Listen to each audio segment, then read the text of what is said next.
సుమారు 4 సంవత్సరాలు 5 మాసాల క్రితం ఆంధ్రప్రదేశ్ రాష్ట్ర ప్రజలు జగన్మోహన్ రెడ్డి గారి పార్టీ వైఎస్ఆర్సీపీ ద్వారా ఈ రాష్ట్రానికి ఎంతో మేలు జరుగుతుంది, చక్కటి పరిపాలన అందించే విధంగా యువ నాయకత్వం స్వార్థాలు లేకుండా ఎన్నో కష్టాలు ఎదుర్కొంటున్న ఈ రైతాంగాన్ని ఆదుకుంటారని రైతులు ఊహించని విధంగా పెట్టుబడులు వచ్చేసి యువతకు ఉపాధి అవకాశాలు కల్పిస్తాయని యువత, మన బిడ్డలకి బంగారు భవిష్యత్తు ఉంటుంది, మన రాష్ట్రాన్ని ఇంకా ముందుకు తీసుకెళ్తారనే నమ్మకంతో మహిళలు ఊహించని విధంగా వైఎస్ఆర్సీపీ పార్టీకి జగన్మోహన్ రెడ్డి గారి నాయకత్వాన్ని నమ్మి ఓట్లు వేయడం జరిగింది. రాష్ట్రంలో ఈరోజు ఎక్కడ పర్యటిస్తున్నా కూడా రైతులు పడుతున్న కష్టాలు కనీసం వాళ్ళకు అందించాల్సిన ఒక భరోసా, ధైర్యం ప్రభుత్వం విస్మరించడమే కాకుండా కనీస బాధ్యత నీరు అందించే కాలువలకు, అదేవిధంగా చాలా ప్రాంతాల్లో అదే కాలువల ద్వారా మంచినీటి సరఫరా కూడా పట్టణాలు జరుగుతూ ఉంటుంది. మురుగునీటి నుంచి ఈ కాలువలకి మనం అందించే ఆ నీరుని కూడా తొలగించలేని పరిస్థితి మనం గత నెల రోజుల నుంచి అనేక ప్రాంతాల్లో చూస్తూ వచ్చాం. ఆశ్చర్యం ఏంటంటే కృష్ణా డెల్టా మరియు గోదావరి డెల్టాల్లో గత 4 సంవత్సరాల నుంచి ఈ ప్రభుత్వం ఏమాత్రం కూడా మరమ్మతులకి నిధులు కేటాయించలేదు. ప్రతిరోజు ప్రెస్ కాన్ఫరెన్స్లు పెట్టే ఈ నీటిపారుదల శాఖ మంత్రి గారు రైతు పడిన కష్టాల గురించి ఆలోచించి వేసవి కాలంలోనే ముందస్తుగా తీసుకోవాల్సిన జాగ్రత్తలు తీసుకోకుండా రైతులకి మరింత నష్టం కలిగే విధంగా, వాళ్ళు పడుతున్న కష్టాల్లోంచి ఏమాత్రం కూడా బయటికి తీసుకొచ్చే విధంగా ఒక ప్రయత్నం అనేది ఎక్కడా జరగలేదు. వేసవి కాలంలో చేయాల్సిన ఈ మరమ్మత్తు పనులు ఈ రోజున మనం కాలువల వెంబట మనం పర్యటిస్తే మనకే ఆశ్చర్యం కలిగించే విధంగా ఉన్నాయి. ఎక్కడ చూసినా తుప్పు పట్టిన గేట్లు, కదలని లాకులు, అదేవిధంగా నెరలిచ్చిన కాలువ గేట్లు. ఈ విషయాలు నేను ఎందుకు ప్రస్తావిస్తున్నానంటే ఖచ్చితంగా వేసవి కాలంలో ఈ పనుల గురించి దృష్టి సారించి ముందుగానే వాటిపైన అవగాహన తెచ్చుకుని ఏ ప్రాంతానికి ఆ ప్రాంతం అక్కడ ఉన్న అధికార యంత్రాంగాన్ని అప్రమత్తం చేసి రైతుల సహకారంతో వీళ్ళు చేయాల్సిన కార్యక్రమాలు, ఈ 3 విషయాల్లోనే మీకు అర్థమవుతుంది ఏ విధంగా కృష్ణా పశ్చిమ డెల్టాలో రైతులు ఎన్ని కష్టాలకు ఎదుర్కొతున్నారో. వాటి గురించి ఈ ప్రభుత్వం ఎందుకు స్పందించలేదో అర్థం కాదు. సుమారు 5,70,000 ఎకరాలు సాగునీరు అందించే ఈ బ్రహ్మాండమైన డెల్టా సిస్టమ్, దీన్ని పూర్తిగా నిర్వీర్యం చేసి ఊహించని విధంగా మొట్టమొదటిసారి రైతులు సొంతంగా డబ్బులు పోగు చేసుకుని కనీసం ఆ గుర్రపు డెక్క తీయించుకోవడానికో, కాలువ మరమ్మతుకి మన వంతు మనం చేసుకుందాం, ఎందుకంటే వర్షాలు వచ్చేసినాయి, నీళ్ళు వదులుతున్నారు కాలువలో అనే ఆవేదనతోటి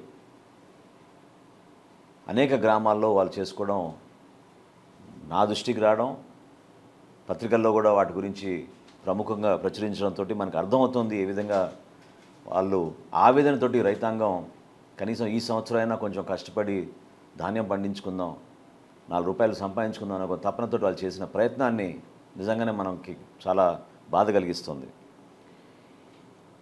నీటి తీరువ ఉంటేనే ఆ నిధులతోటే మీరు ఈ కార్యక్రమాలు చేయమని, ఈ మరమ్మతులు చేయమని ప్రభుత్వం ఆదేశాలు జారీ చేసింది.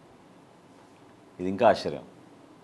సహజంగా గత 2-3 సంవత్సరాల నుంచి అధిక వర్షాల వలన, తుఫాన్ల వలన మన రైతాంగం విపరీతంగా నష్టపోయింది.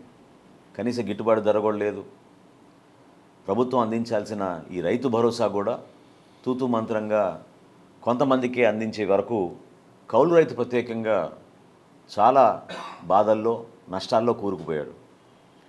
కానీ ఈ 5,70,000 ఎకరాలకి నీరు అందించే మన కాలువలు కృష్ణా పశ్చిమ డెల్టాలో 243 పనులు గుర్తించారు మరమ్మతుల కోసం. ఉమ్మడి గుంటూరు జిల్లాలో మనకి బాపట్ల, కృష్ణ, మన తెనాలి ఈ ప్రాంతంలో ఎక్కువగా గ్రామాల్లో నిజంగా వాళ్ళ రైతులు ఆశ్చర్యపోయారు.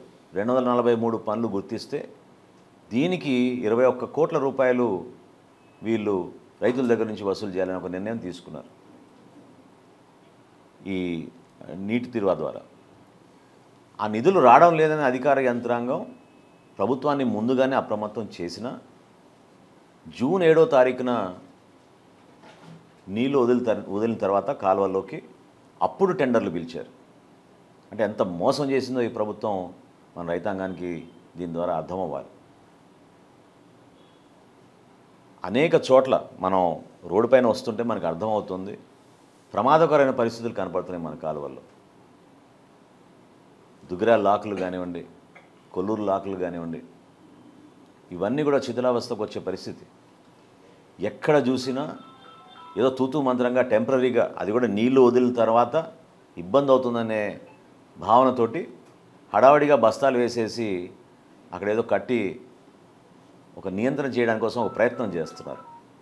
రేపటి రోజున ఈ స్థాయిలో నీరు వదులుతున్నారు కాబట్టి దిగువ ప్రాంతాల్లోకి చేరాల్సిన నీరు అందించలేకపోతున్నారు కాబట్టి అధికార యంత్రాంగం వైఫల్యం వలన పొరపాటు ఏమైనా జరిగితే దీనికి ఎవరు బాధ్యులు?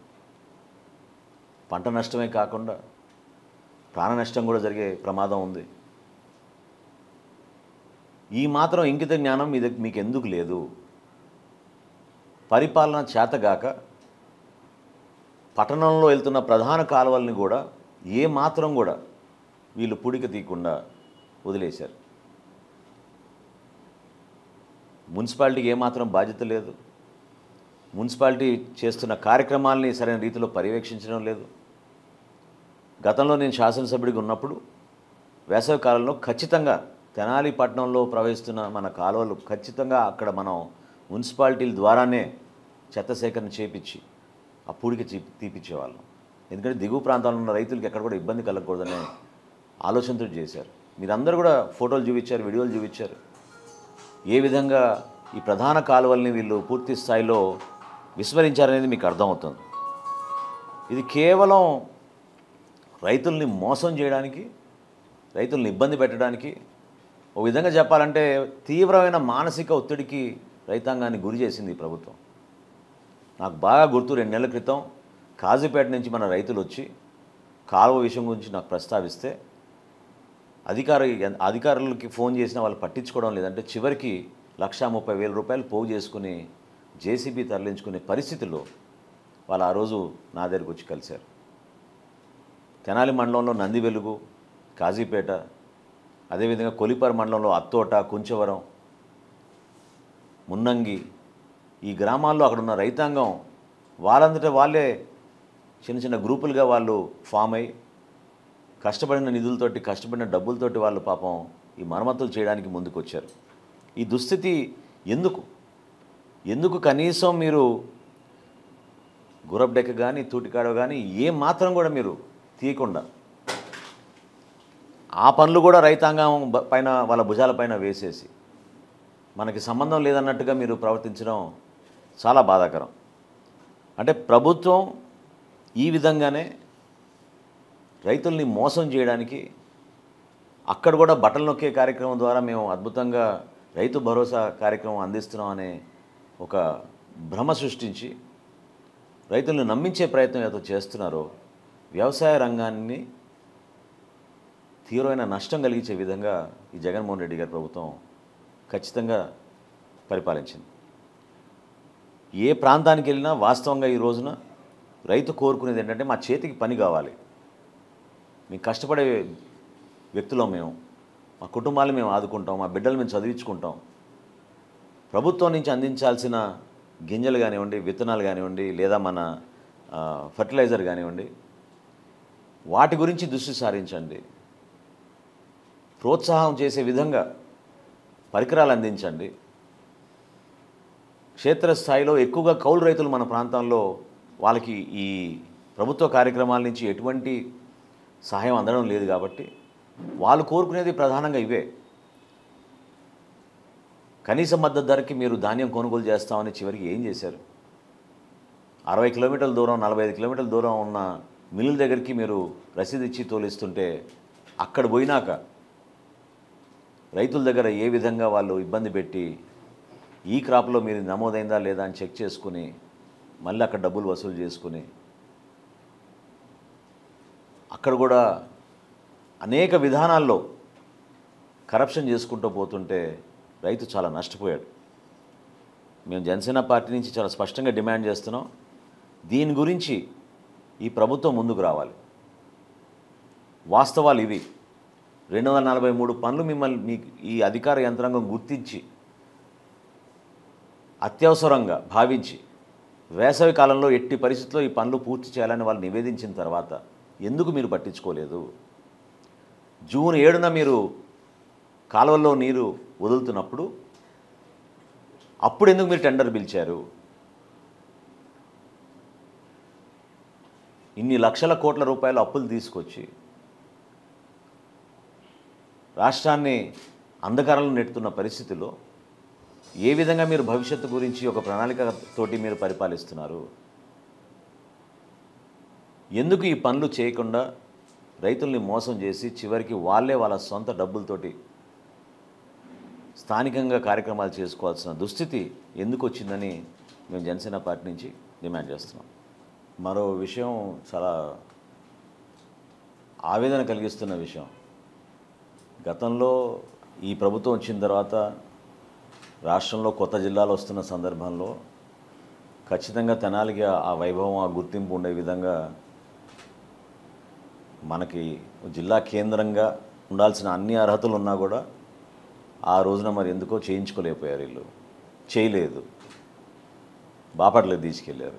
120 సంవత్సరాల చరిత్ర కలిగిన ఒక విద్యా సంస్థ, ఎంతోమంది హేమాహేమీలు, దాదాపు తెనాల్లో ఉన్న ప్రతి ఒక్కరూ చదువుకుని ఉన్నత స్థాయికి వెళ్ళిన వ్యక్తులు, ఆ పాఠశాలలో చదువుకుని ఆ విద్యా సంస్థల ద్వారా ఈ ప్రాంతానికి ఎంతో మెరుగైన సేవలు అందించిన హేమాహేమీలు అందరూ కూడా ఎవరైతే దాతలు ఆ రోజు ఇంత దూరదృష్టితో ఆలోచించి తాలూకా జూనియర్ కాలేజీని ఎస్టాబ్లిష్ చేశారో 1903 సంవత్సరంలో, అప్పటి నుంచి ఇప్పటి వరకు ఏ వీధిలో వెళ్ళినా కూడా పెద్దల్ని ఎవరిని కలిసినా కూడా వాళ్ళందరూ కూడా అక్కడ చదువుకున్న వ్యక్తులు. అటువంటి విద్యా సంస్థను కూడా కాపాడుకోలేని పరిస్థితి మనకి తెనాల్లో వచ్చిందంటే చాలా బాధ కలిగిస్తుంది. నిజంగా ఎందుకు స్పందించడం లేదో ఎన్నుకోబడ్డ ప్రజాప్రతినిధులు నాకు అర్థం కావడం లేదు. మీకు బాధ్యత లేదా?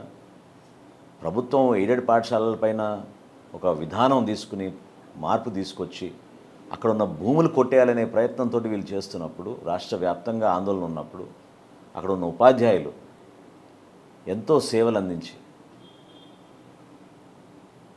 కష్టపడి చిన్న వయసులో ఉన్న వాళ్ళని చక్కగా మంచి పౌరులుగా మార్చి ఈ ప్రాంతానికే కాదు మన రాష్ట్రానికి కీర్తి తెచ్చిన మహనీయులు ఎంతోమంది ఉన్నారు.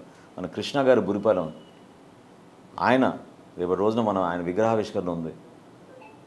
అటువంటి వ్యక్తులు ఇక్కడ చదువుకుని ఉన్నత స్థాయికి వెళ్తే ఇప్పుడు పాలకవర్గం, ఈ పాలకవర్గానికి ఒరిజినల్గా ఉన్న దాతలకు అసలు ఏం సంబంధం?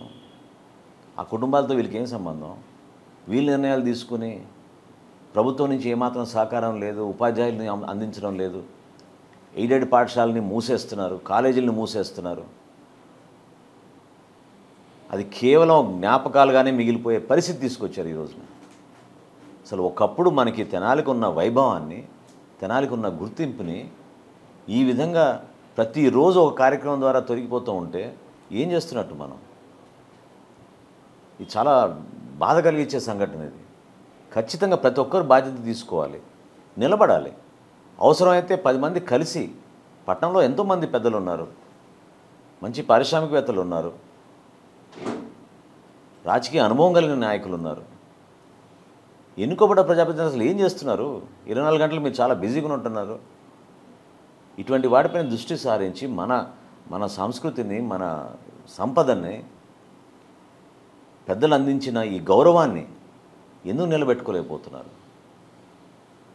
మొత్తం ఈ ప్రాంతం మొత్తం గుంటూరు జిల్లాలో ఎవరిని కదిలించినా వాళ్ళకి అర్థమయ్యేది, తెలిసేది ఆ రోజుల్లో తాలూకా జూనియర్ కాలేజ్ అంటే ఎంత విశిష్టమైన చక్కటి విద్య బోధించే పాఠశాలని అందరికీ తెలుసు.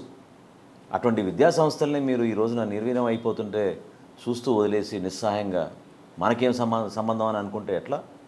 ఖచ్చితంగా మనకు ఒక బాధ్యత ఉంది, నిలబెట్టాలి. అటువంటివి ప్రభుత్వంలో మాట్లాడాలి. కష్టమైనా సరే వాళ్ళకి ఆర్థిక సహాయం అందించాలి.